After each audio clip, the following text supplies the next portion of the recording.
1000 crore collection அப்படின்றது வந்து நம்ம இப்ப கொஞ்ச நாட்களா இந்தியால நம்ம பரவலா கேட்டுட்டு இருப்போம். ஆனா இதுக்கு முன்னாடி பல படங்கள் இந்த 1000 crore கிளப்லயும் 2000 crore கிளப்லயும் இணைஞ்சிருக்கு. அது என்னென்ன அப்படின்றது இந்த வீடியோல பார்ப்போம். ஃபர்ஸ்ட் நம்ம இந்தியன் சினிமாக்கு 1000 crore ஸ்ட்ரைட்டா 2000 crore வந்து ஒரு படம் வந்து கொண்டு போச்சு. அந்த படம் தான் வந்து தங்கல். 2016ல இங்க இந்தியால ரிலீஸ் பண்ணாங்க. இந்தியால மிகப்பெரிய ஒரு வரவேற்பை பார்த்துட்டு 2017 மே 5 சைனாலுமே ரிலீஸ் பண்றாங்க. மொத்தமா இந்த படம் 2000 கோடி வந்து கலெக்ஷன் பண்ணிருக்கு. கிட்டத்தட்ட இந்த படம் தான் 5th நான் இங்கிலீஷ் லாங்குவேஜ்ல ஹையஸ்ட் கலெக்ஷனா ஆன ஒரே படம். அது மட்டும் இல்லாம ஓவர்சீஸ்லயே இந்தியால ஹையஸ்டா கலெக்ட் பண்ண படமும் தங்கல் தான். ஆனா தங்கல் படம் இந்தியால வெறும் 550 கோடி தான் கலெக்ட் ஆயிருச்சு. அதனால இது இந்தியால இருந்து வந்த 1000 crore கிளப்ல சேர்ந்த படம் அப்படின்னு யாரும் சொல்ல மாட்டாங்க. ஆனா மொத்தமா 2000 கோடி எடுத்ததுனால இது வந்து இந்தியாலே ஹையஸ்ட் கலெக்ட் பண்ண படம் அப்படின்ற ரெக்கார்ட் மட்டும் தான் இந்த படம் வந்து வச்சிருந்துச்சு. 2016ல உலகம் எங்கும் வெளியான மொத்த படங்கள்லயே தங்கல் வந்து ஹையஸ்ட் கலெக்ஷன் அப்படின்ற ஒரு ரேங்கிங்ல 30வது இடத்துல வந்து இருந்திருக்கு. அதே வருடம் வெளியான Alice through the looking glass, இந்த படம் எல்லாருமே வந்து பாத்திருப்பீங்க. கண்டிப்பா சைல்ட்ஹுட் மெமரிஸ்ல மறக்காத ஒரு படமா இருக்கும். அந்த வருடம் இந்த படம் வெளியாகி 299.5 மில்லியன் வேர்ல்ட் வைட் வந்து கலெக்ட் பண்ணிருச்சு.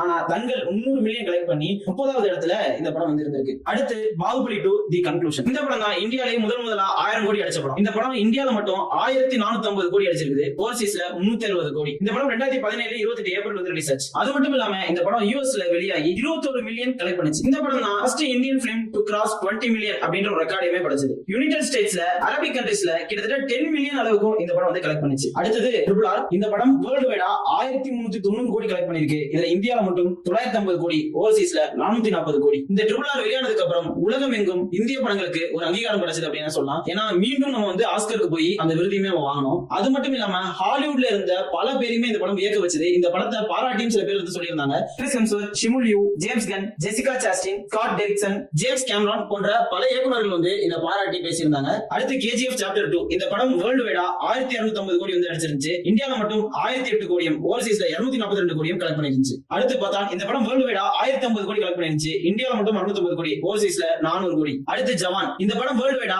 1148 கோடி கலெக்ட் பண்ணிருந்துச்சு. இதுல இந்தியால மட்டும் 760 கோடி, ஓவர்சீஸ்ல 388 கோடி. அடுத்து இந்த வருடம் வெளியான கல்கி 2898 AD. இந்த படம் வேர்ல்டு வைடா 1200 கோடி வந்து கலெக்ட் பண்ணிருந்துச்சு. இந்தியால மட்டும் 877 கோடி, ஓவர்சீஸ்ல 323 கோடி. இந்த லிஸ்ட்லயே ஷாருக் கான் படங்களும் பிரபாஸ் படங்களும் தான் 2 முறை இடம் பிடிச்சிருக்கு. அடுத்து இன்னும் யார் யார் படங்களும் இந்த லிஸ்ட்ல சேர போகுது, திருப்பி புஷ்பா 3 இதுல சேருமா இல்ல அடுத்து வேற ஏதாவது படங்கள் புதுசா இணைய போதா அப்படின்றத வந்து நம்ம லேட்டரா பார்க்கலாம். இப்போ புஷ்பா 2 922 கோடி கலெக்ட் பண்ணிருக்குன்னு அபிஷா சொல்லியிருக்காங்க. இப்போ புஷ்பா 2 1000 கோடி கலெக்ட் பண்ணி மிகப்பெரிய ஒரு சக்சஸ் ரேட்ல இருந்துகிட்டு இருக்கு. இன்னும் என்னென்ன சாதனைகள் படைக்க போகுது அப்படின்றத வெயிட் பண்ணி பார்க்கலாம். நீங்க இந்த விஷயத்தை எப்படி பாக்குறீங்க அப்படின்றத வந்து கமெண்ட்ஸ்ல சொல்லுங்க.